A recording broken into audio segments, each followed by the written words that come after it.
Retour à Mayotte ce jeudi et à l'occasion de la fête de la radio initiée par la radio 101 du lycée polyvalent de Dembéni, l'établissement a accueilli en son sein une partie de nos équipes pour la matinale.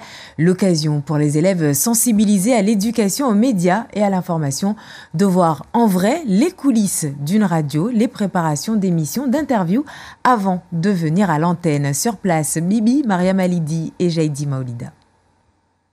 Aujourd'hui, nous avons la chance d'accueillir aujourd'hui un invité très spécial. Taïna et Kouratil Anini, les deux présentatrices de l'émission Zakweli du jour.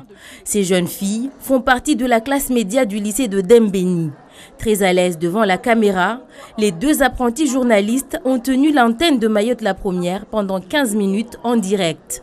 Elles ont retenu l'essentiel pour mener à bien leur mission, interviewer un professionnel des médias. Je suis revenu à Mayotte pour cet exercice s'est préparé depuis le mois d'août. Durant la semaine où on a diffusé la radio, on a eu des journalistes professionnels qui nous ont aidés, qui nous ont donné des conseils à nous adapter. Mais je dirais que cette réalisation s'est faite au naturel. Pour moi, c'est facile de m'adapter quand les personnes en face de moi sont à l'aise et convenantes. Soudès et Hadidja se sont prêtés à un autre exercice, participer à la revue de presse avec le journaliste Bruno Minas.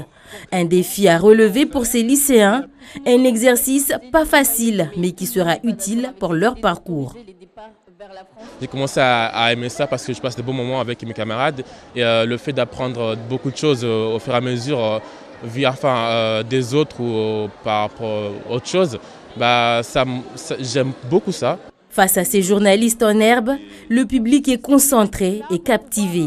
Ils étaient très bien à l'aise avec des professionnels et ce qu'ils disaient c'était intéressant parce qu'ils parlaient et ils n'avaient pas peur de la caméra, ils étaient synchro dans leur travail et c'était très bien.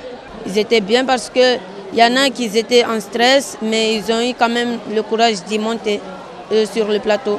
Cette présentation est le résultat de 8 mois de travail.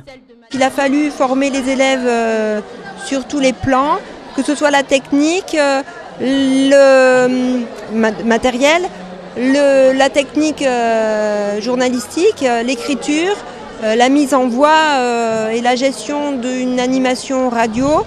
Donc un journaliste, un animateur, les élèves volontaires ont tourné à travers ces rôles, donc ils se sont familiarisés avec l'ensemble des postes et ont réalisé leurs interviews avec un sérieux digne d'un professionnalisme avéré. Cette première fête de la radio à Mayotte a rassemblé plus de 200 personnes. Elle a permis à ces jeunes de réaliser leur rêve le temps d'une matinée.